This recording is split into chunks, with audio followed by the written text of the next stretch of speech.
over the ocean, a new storm gathers strength, churning towards land. In what weather world would such systems move 100 years from now?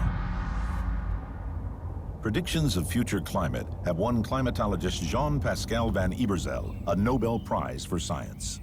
Well, climate is going to change in the next 100 years, mostly through the effect of human activities and greenhouse gases. And the main change is an average warming of the temperature at the surface of the planet. And there'll be changes in the Atlantic storm activity.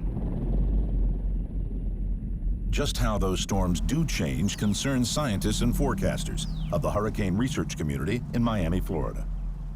There is still significant debate about how hurricanes may change as climate changes. There are modelers who are running 100-year scenarios that clearly show that the potential energy available for hurricanes will become greater.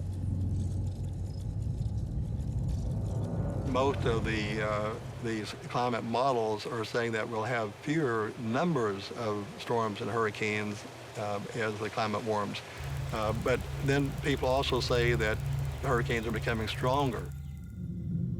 The strength of the landfall of Hurricane Sandy made it the second most expensive hurricane of all time. During the night of October 28, 2012, it would change the lives of thousands.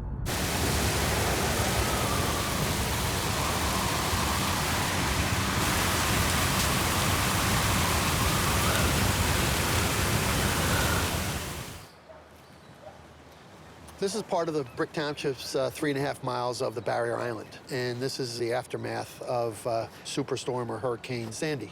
That house that you see behind us here was actually up by the beach, and that came down. So there's a truck underneath this house, obviously the forklifts that you see, and just the force of the water is really unimaginable, because when you look around and you see the devastation, never before I've lived here all my life, would I believe that I'd see something like this. Despite its great size, this was a modest Category 1 storm, a deadly storm. But was it the superstorm of the future? We were here for Irene last year, and the water came up to the edge of the boardwalk, never went any further, and it really didn't do any damage. There's been people that have been down here a lot longer than myself. They said they, in all their years, 50 years, have never seen anything like this, and you can see what it did. It had to be something, again, that no one could have ever expected to do this kind of damage. If the storm only had relatively weak winds, why was it so destructive? Sandy was producing Category 1 hurricane force winds, but it was such a large storm. Its area of tropical storm force winds extended from the Carolinas up through much of New England. When we're talking about storm size and storm surge, it's very important to think about how the storm is pushing this water on shore. If you take your hand across a swimming pool and push just a little bit of water, it doesn't move very much. But if you take your entire arm across the top of that swimming pool, you'll push a large amount of water. And that's what we're looking at with storm size. So it is not simply how often future storms would strike, but how damaging they will be in terms of size and power. Satellites encircling the planet collect the best data for computer models of future hurricane trends. Do we have more tropical storms and hurricanes in the historical database now than we did years ago? Absolutely, yes. And the reason for that, in my opinion, the primary reason for that is improvements in observations. I mean, if you think about it, before we had satellites, how did we even know we had a hurricane out in the middle of the Atlantic Ocean? Satellite measurements were not available before with a good quality, and therefore we only have a relatively short record to talk about the trends in hurricane activity. Official weather records only go back about 160 years. To extend our data set of when and where hurricanes have hit, we need to look deeper into the past. Okay, that's about it. The last 160 years is too short for us to understand the frequencies of very intense but very rare hurricanes, and that is why we try to extend that record, that period of observation, from 160 years to 2,000 or 3,000 years, so that we can have a longer period of time during which more hurricanes like Katrina did happen. Okay.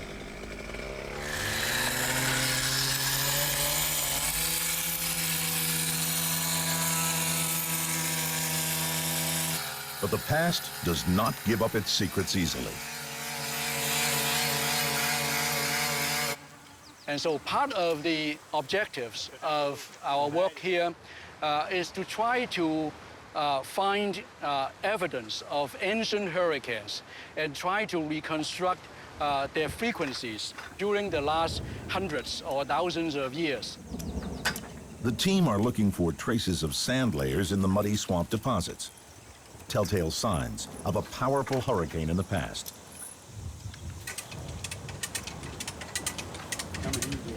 The soil itself serving as a natural archive of thousands of years of weather events.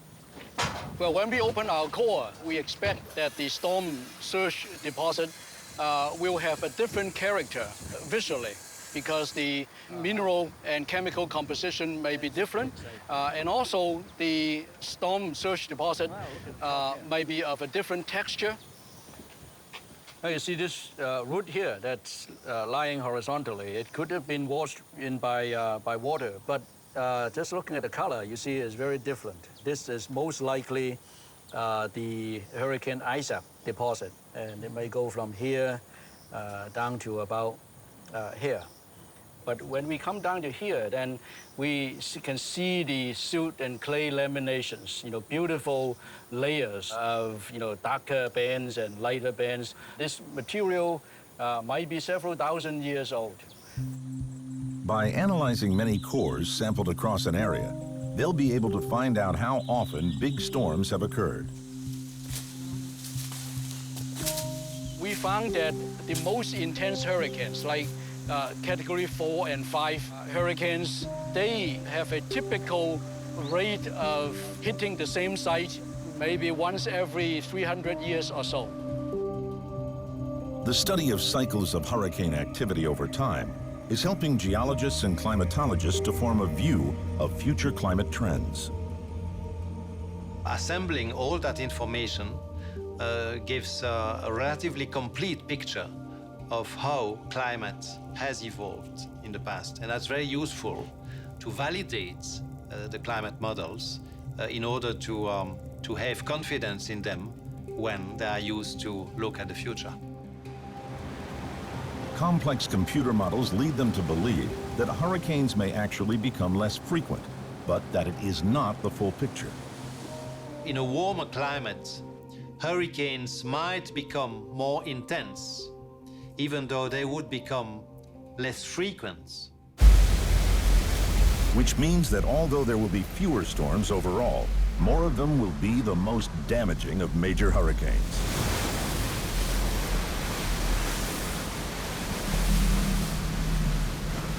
A hurricane is still a rare event, and our memories are very short. I've seen a lot of hurricanes, even here in Miami. We went through a Category 5 hurricane, Hurricane Andrew in 1992. But with time, people forget what these hurricanes can do. Societies affected by hurricanes would do well to recall such major storms because the past can help us prepare for future impacts. One country that has not forgotten the deadly effects of hurricanes is Cuba. Jose Rubiera, head of the Meteorological Service, remembers a turning point in his country's storm planning. Hurricane Flora was the first hurricane hitting Cuba after the revolution. It was in 1963. It was the second greatest natural catastrophe in Cuban history.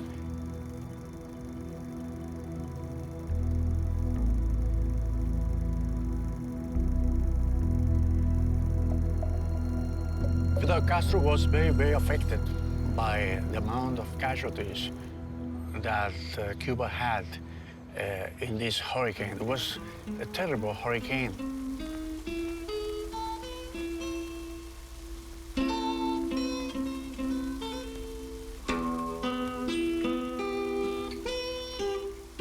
As Cuba counted the cost, Castro's response was to create a new Institute of Meteorology with special focus on hurricane forecasting.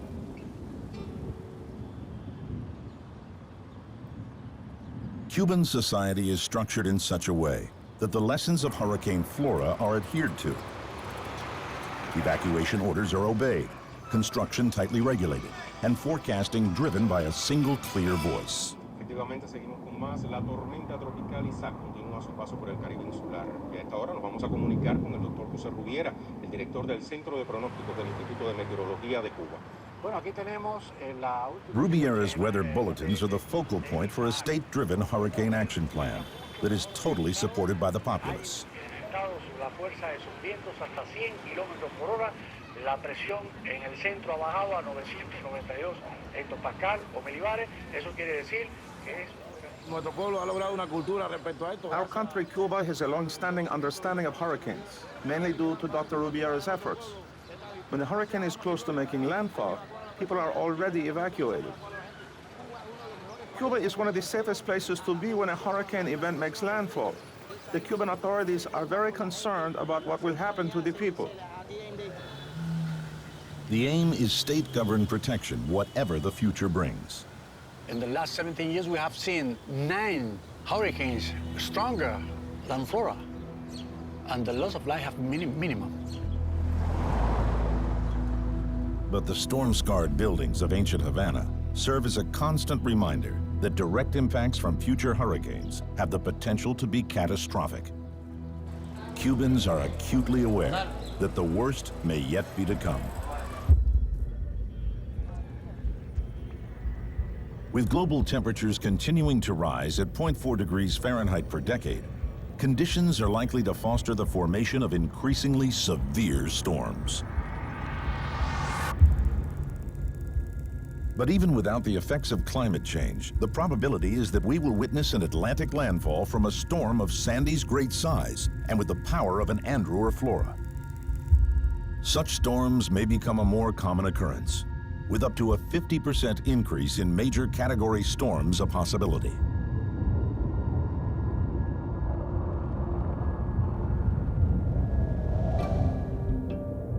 The heavily developed coast of the eastern United States is at risk, nowhere more so than the thin strip of coastal barrier islands. Barrier islands fringe thousands of miles of the East Coast, bearing the brunt of any storm weather and sheltering the mainland. Born and raised on Florida's East Coast, Tim Palmer is concerned by the changes he's seen in the local islands. There's always been development on the barrier islands, but it seems like there's more and more and more development. Places that were all sea grapes and mangroves and casuarinas now a lot of times are host to condominiums and parking lots. You know, it's one thing to build on the riverside of the barrier island because that's going to be protected by the rest of the land, but when you start putting these high-rise condominiums on the ocean side, not only are you building them in a place where they could possibly be endangered someday, but also you're taking away that vegetation which gives the barrier island its fabric that holds it together.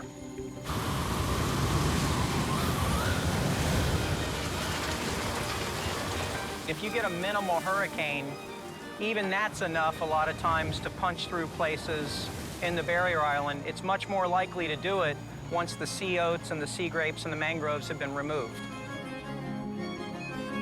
It's a problem that has been studied by a U.S. Geological Survey team led by Abby Salinger.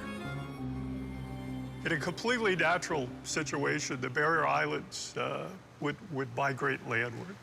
And they would have room to migrate landward. But around the country, we have built so much infrastructure in place, either on the barrier islands or just immediately on the mainland side of the barrier islands, that in a lot of places there's no room for the island to evolve further. You know, particularly places like Miami Beach or Ocean City or Virginia Beach with huge buildings. You have fixed the location in place, but yet the natural system wants to move landward.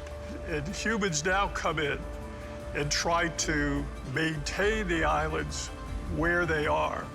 And we have seen over and over that can be a losing game. In 2011, Hurricane Irene crossed the Pamlico Sound in North Carolina as a large Category 1 storm. It attacked the Outer Bank Islands near Cape Hatteras, driving a storm surge of about 6 feet across the Sound. It breached the barrier islands repeatedly, the storm smashing bridges, shattering roads, and destroying houses along a 250-mile stretch of coast. Abby's team have surveyed the entire seaboard of the eastern United States using laser imagery called LIDAR, precisely mapping the topography to identify future weak spots in coastal defenses. This is airborne LIDAR data, the first that we received back from our partners at NOAA. It shows very clearly the houses along the beach and how close some of the cottages here are to the ocean.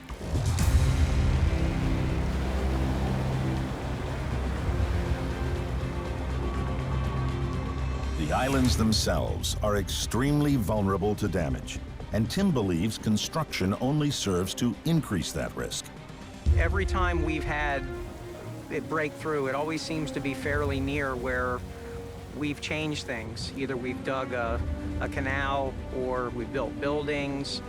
These barrier islands are pretty much made to shift around. They get bigger, they get smaller. The sand piles up, the sand washes away. When we put a building on it, that really kind of disrupts the natural cycle. But desire to build on the ocean's doorstep is increasing. With sea levels rising, that puts more people at greater risk.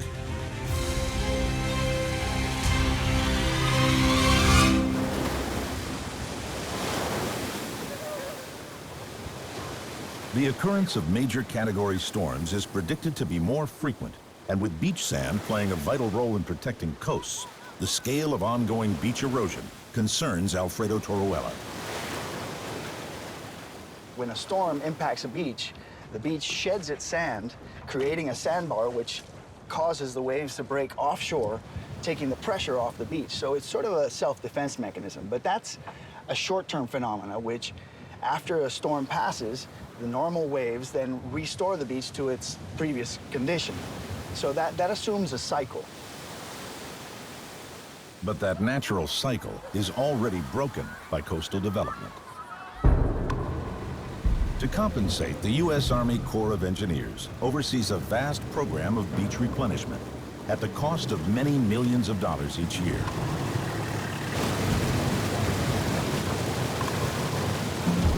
In Florida, one of the world's largest dredging ships pumps marine sand ashore in an operation overseen by program manager Jackie Kaiser. In Florida, the sand generally flows from north to south, and as development has taken place, we've hardened our shoreline, we've reduced the width of beaches, we've taken away dunes so folks can have an ocean view, which all intercept sand that would otherwise be moving down the coast. Interrupting that natural southward flow of sand with human structures creates turbulence that results in sand being lost to the ocean. As the shoreline recedes, we've moved forward with beach renourishment to try to maintain a shoreline and maintain a good width of berm to act as a protective barrier for hurricanes or major storm events. The Army Corps budgets millions of dollars a year, both to rebuild beaches and dredge clear storm damage. When the sand washes away, what the answer has been over the last few decades is to just pump sand from, the bottom offshore and to just pile it up onto the beach. I've seen this go on now for probably 25 years, and it seems as fast as they put it onto the beach, it goes right back off again. The sad thing is not only does all the work and all the money towards building up the beach seem to be wasted, but also the sand piles up on the natural reefs that we have out here just off of the beach. When a hurricane erodes a beach, many people sometimes feel like, well, that was a waste of money. We spent all that money to get our beach and now it's gone. But that's exactly what we designed the beach to do, to sacrifice itself for the upland structures and for human health and safety and our infrastructure. The immense task of replacing the natural cycle with engineering efforts will increase as sea levels rise. If we stop dredging for beach renourishment in Florida, there would be a devastating effect to the economy. Tourism alone is a $60 billion industry or income producer for the state of Florida, and it's a great federal tax producer as well. The hotels, the streets, the schools, the hospitals, the roads would basically be abandoned at some point due to storm damages. In economic terms, we need to keep pumping sand. But the question is whether the sand alone can adequately defend against the worsening storms of the future.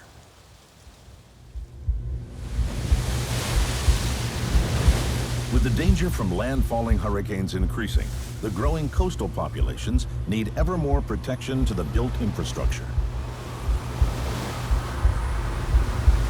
Well, protective action can be seen in two categories. One is adaptation, is kind of weatherproofing, having better building codes so that when intense wind or rain comes, those infrastructures can resist better.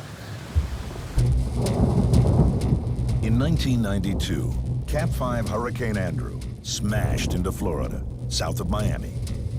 An event that was to change the standards of an entire industry. Today, hurricane safety building codes are enforced by inspectors like Eugenio Santiago. I think Andrew taught us a very, very valuable lesson. We need to make sure that things are built the right way, both from the design point of view and from the construction point of view. And just what dangers are those changed regulations seeking to prevent? Well, the worst damage is what we call the envelope. The envelope is what protects the perimeter of the building. It's either walls or glass. And if one of those two fails, then the wind gets inside and just destroys the building. You blow in a balloon, and you blow it long enough, the balloon explodes. That's what happens to a house. This damage was inflicted by a Category 1 storm. We are threatened by far worse. Hurricane Andrew will be remembered for an extremely intense Category 5 hurricane, but it was not the big one. Andrew was a small hurricane, extremely small. If we had a more typical size hurricane or even a large hurricane like Sandy or Katrina and the strength of Andrew, the damage would have been much, much worse.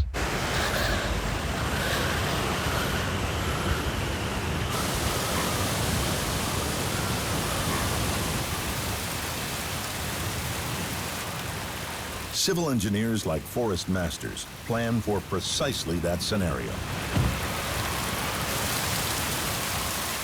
We're trying to reduce the loss of life and property during extreme wind events. And in order to do that, we have to have a very clear picture of the wind and wind-driven rain environment. The work we're doing is filling in a critical gap. We're taking measurements in the building stock, amongst the buildings, in hurricanes. This is where the damage happens. Those field observations are taken to the laboratory to be tested in safety. But first, they have to recreate the hurricane. So we built a machine to replicate hurricane conditions in a controlled setting. We can generate up to 230-mile-per-hour winds, and this creates significant pressures on the roof coverings. And in turn, that allows us to find exactly when the failure threshold is expected to occur. Let's bring it up. Where we can carefully control the wind speed to replicate what happens on an actual roof. The end game is to design roofing materials that can withstand the wind speed of the most severe hurricanes.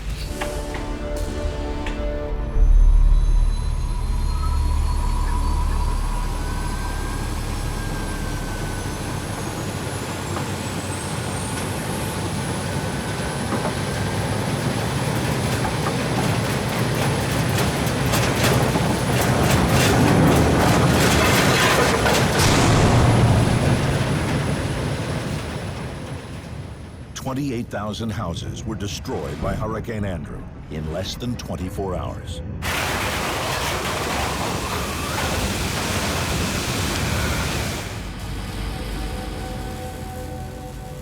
In the most severe winds, even vertical structures are at risk.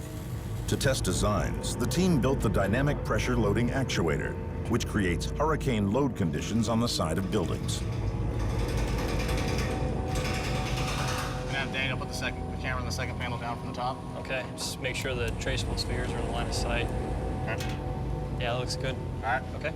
This particular system is designed to produce an extreme amount of pressure. Think about the types of loads that would occur on the top of a skyscraper in a Category 5 storm or an EF4 tornado on a low-rise building, and that would give you a sense of the magnitude of the power. All set? All right, Scott, go ahead and start the engine so we can begin the test. Okay.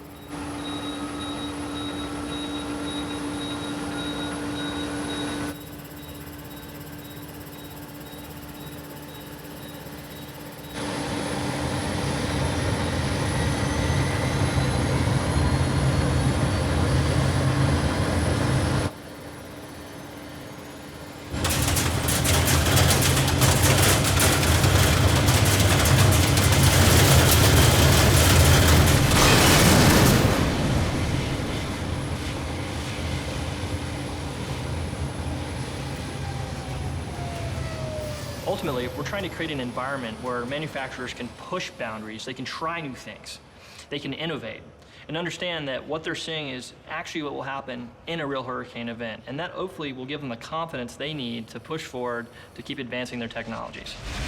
Civil engineers are improving modern designs with the aim of surviving Category 5 wind speeds of 150 miles per hour or more. But a major storm landfall brings far more than just wind.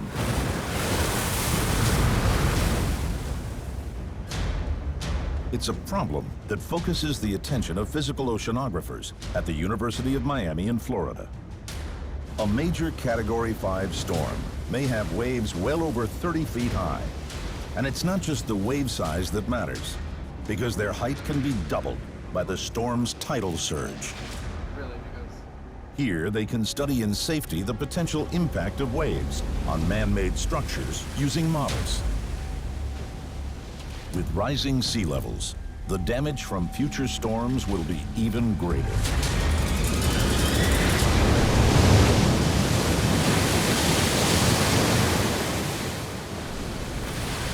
Sea level rise is a parameter that is now well measured throughout the world. And it is now very clear from those measurements that sea level has increased on average by almost 20 centimeters since the beginning of the 20th century. And it's only the beginning because the projections for the end of this century show a possible increase in sea level that's between 30 centimeter, 1 foot, and 1 meter, more than 3 feet. Potentially, the big changes for millions of people living close to coast. Whatever form the hurricanes of the future do take, there is no doubt their reach will stretch ever further inland. The changing pressures and extreme winds of a major hurricane may cause a tidal storm surge 20 feet high. As rising sea levels force such surges to new heights, coastal erosion is set to increase.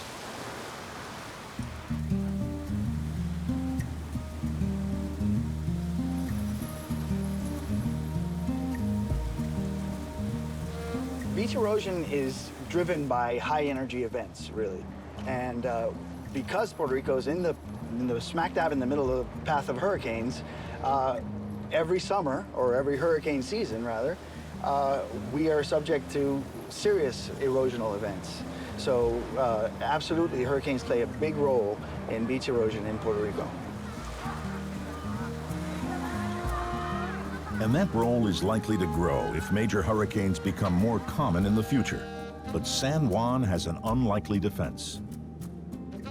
The reefs off San Juan are actually surprisingly healthy in certain pockets. Of course, there are areas that are quite devastated, but it's amazing to be snorkeling and looking at some beautiful corals and stick your head out of water and see a metropolitan city just 1 mile away.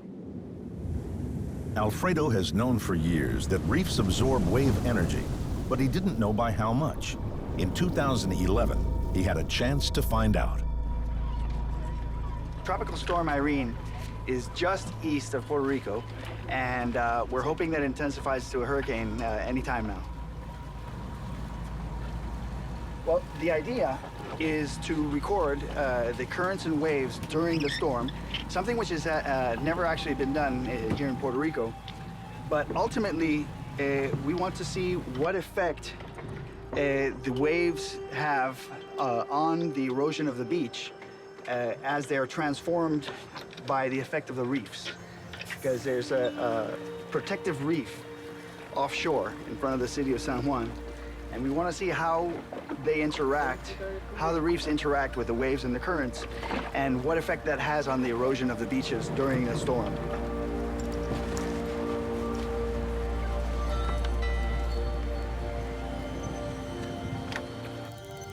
With the storm a mere 18 hours away, there's no time to waste.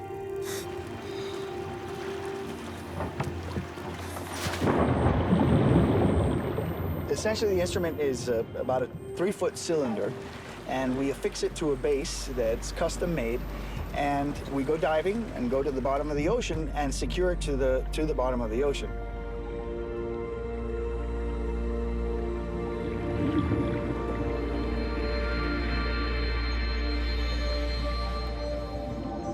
We placed these instruments outside of the fringing reef and inside of the fringing reef so that we could have a record of the waves and the currents associated with the storm, with Hurricane Irene. Later, we took that information and used it to calibrate a model of the entire area. And using the model, we could examine the wave patterns and the current patterns that the hurricane generated.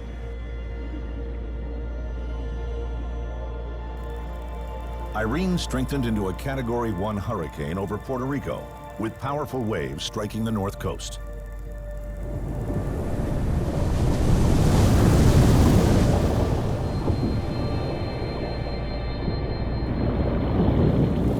The 30-foot waves generated by Hurricane Irene as it passed San Juan lost over 90% of their energy on the offshore reefs. Only 10% reached the beaches of the city. If those reefs weren't there, the impact on the shore, the energy arriving on the shore would be 10 times as great. If you want to understand the forces involved, picture this. 1 cubic yard of water is approximately 1 ton, similar to the weight of a small car. Well, imagine a wave containing dozens and dozens of cubic yards of water hurling at you about 20 miles an hour. The forces are certainly significant. Take that up to the next level. A hurricane generates waves in excess of 30, 40, 50 feet. We're talking literally thousands of the equivalent of small cars being hurled at you at 20 miles an hour. The impact is truly devastating. And now we have one more reason why we need to preserve these reefs. And that reason is that without the reefs, they would not block the wave energy during storms, and the city of San Juan would not exist as it does today.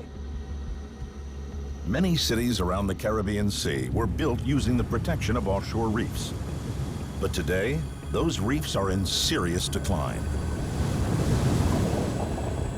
The loss of protective coral reefs is a vital issue in low-lying South Florida, where the Mote Marine Tropical Laboratories research into solutions, led by David Vaughn.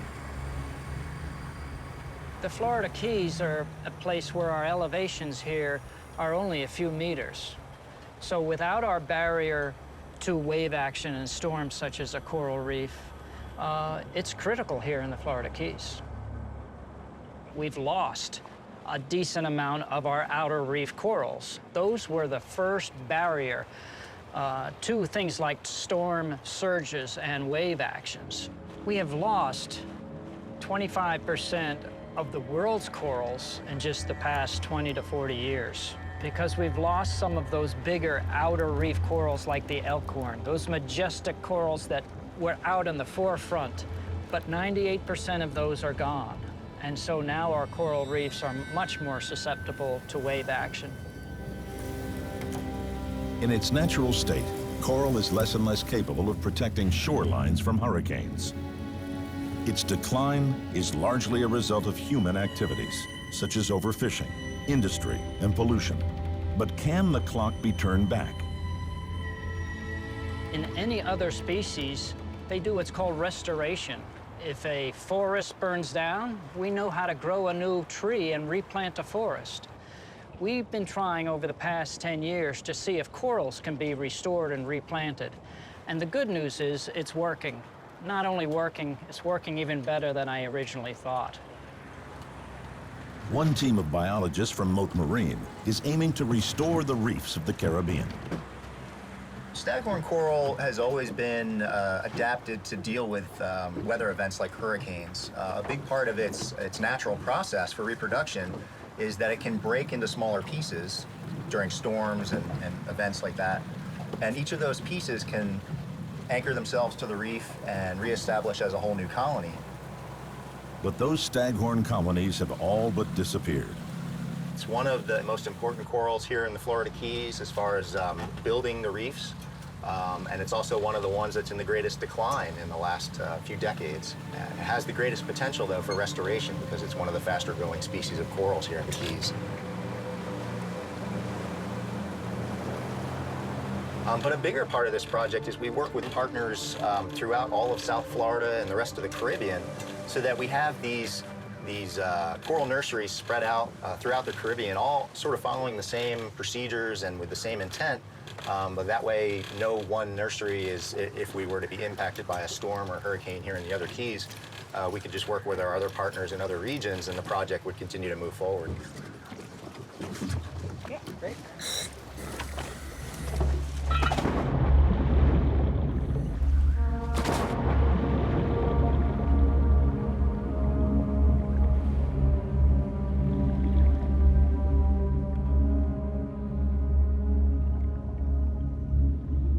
Flourishing in the shallows is a farm of living rock.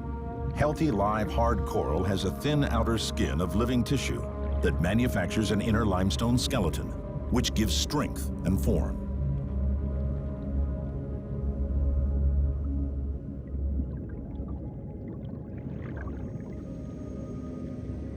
Because we live in an area that's prone to a lot of hurricane impacts, we've had to take that into account with the way that we grow our corals. We grow it in several different methods, anchored to the bottom. Some of them are hanging in mid-water structures that can move with the waves and the tides.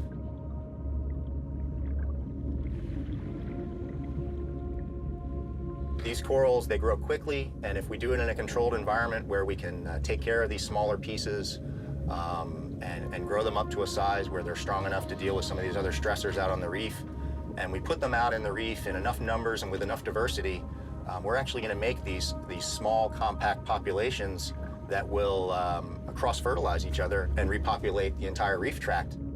But the ocean itself is changing, making the task ever more difficult.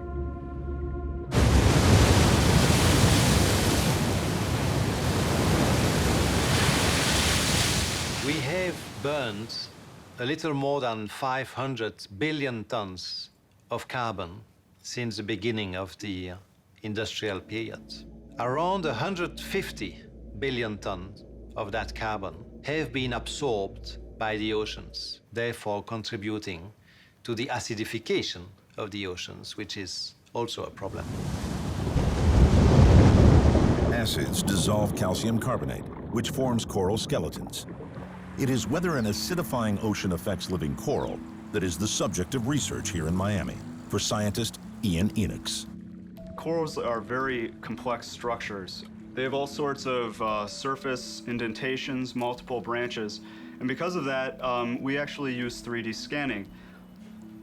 Here I have a sample of the endangered staghorn coral.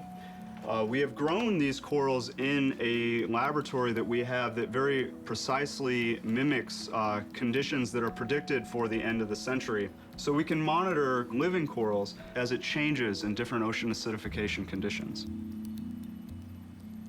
By using scanning techniques to look inside the coral skeletons, they have confirmed that it is becoming weaker and less capable of growth. So we know that ocean acidification affects reefs in really two different ways. One, the corals actually slow down, and two, the natural organisms that erode the reef, that actually increases as well. So we have a really difficult situation of slowing growth and increasing erosion. And clearly this is very difficult to maintain a healthy reef ecosystem. If the ocean continues to acidify and warm, coral reefs will find it ever harder to grow in a sustainable fashion. The team at Mote Marine are trying to preempt the changes.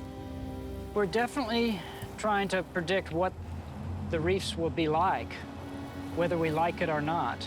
I guess we are building a reef of tomorrow. Identifying what exactly the coral of those futuristic reefs will be is the focus of new research. The experiment we have going on is called our ocean acidification system, in which we can vary the pH from what it was a few years ago to what it is today to what it may be 20 or 50 years from now. And in the offshore farm, there are plans for the future as well. Our Staghorn project, by design, was trying to get as many genetic variations of the same species out there. And so we're watching all of these different coral genetic strains. Some seem to be growing better, and we'll see in the future with different ocean conditions which ones are going to be winners. If global warming goes unchecked, the ocean will continue to become more hostile to coral growth. So 50 to 100 years from now, we may have to restore corals a couple of times before there's no longer a threat by global warming, high temperatures, and ocean acidification. But I'd like to see the potential of, in 10 years, to almost completely restore the reefs the way they used to be.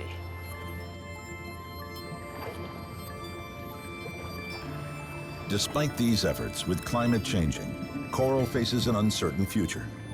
Just like the barrier islands, the natural defenses our forebears built their cities behind are becoming ever less secure.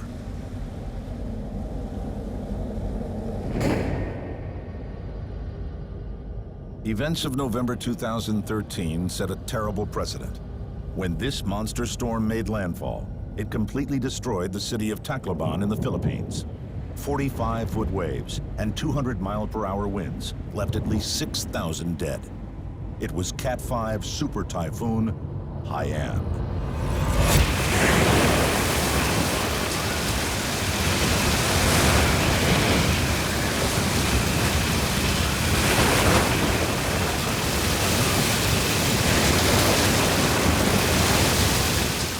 Scientists predict such superstorms will become more common worldwide. How seriously should we take these predictions? We can't make a reliable intensity forecast out to 5 days, so I'm not sure how accurate that it's going to be out, 100 years. Validating a climate model based on the data we have of the Earth's historical past is difficult. We have very little relevant data available with which to make a comparison with our ongoing simulations. What is clear is that the sea level increase will render the effects of hurricanes and tropical storms in general stronger and more damaging. No matter how many hurricanes we have in the future, if there are more hurricanes or fewer hurricanes or the same number of hurricanes, whatever hurricanes we have are likely to cause more damage because of the gradual sea level rise. And it's not a simple linear function. It's not like sea level went up a foot, therefore the tidal surge will be a foot higher. It's much more complicated than that. It could be many miles further inland. Despite the increasing danger, the desire to build right on the ocean's threshold is continuing unabated. Wilderness, with its remaining natural defenses, ever more rare. If you look at development, we continue to develop these coastal areas, these very vulnerable coastal areas. And most local politicians see that as a good thing. You know, if you increase the population and have nicer homes, which we usually have on the coast, that increases the tax base. But development in search of economic benefit risks putting society in harm's way, from which science alone may not be able to protect us. The problem is much wider than just a scientific problem. It's also a technical problem, an economic problem, a human problem, a moral problem. To solve these problems collectively, perhaps our crowded society of today should take note of the wisdom of citizens in Louisiana over 150 years ago. In central Louisiana, there's an island called Île de Dieu. It's the last island, last barrier island to the west along the coast of Louisiana. Back in the 1850s, it was developed as a resort. One year in 1856, a hurricane came along, and it killed half of the people there. Every house, every structure on the island was laid flat. And what happened was they decided not to rebuild. Within the United States, this is very unusual. After a major storm comes through, our first response is to go in and rebuild along the coastline, and commonly to rebuild bigger, more elaborately, very close to the beach. Rather than rebuilding more and more grandly after each disaster, imagining that everything can be just the way it was, shouldn't we consider changing our habits? Because if we only try to adjust to that warming climate, and if we do not work in the area of prevention by reducing greenhouse gas emissions, it will not be possible anymore to adjust for the increased intensity of those damages. In an uncertain future, there are certainties. Natural habitats are weakening. Urban coastal developments are increasing. And sea levels are rising. As fast as we build, prepare, secure and maintain, trying to conserve and reshape the coastal strip, working ever harder to preserve our lifestyle, it seems the elemental Earth is changing faster still.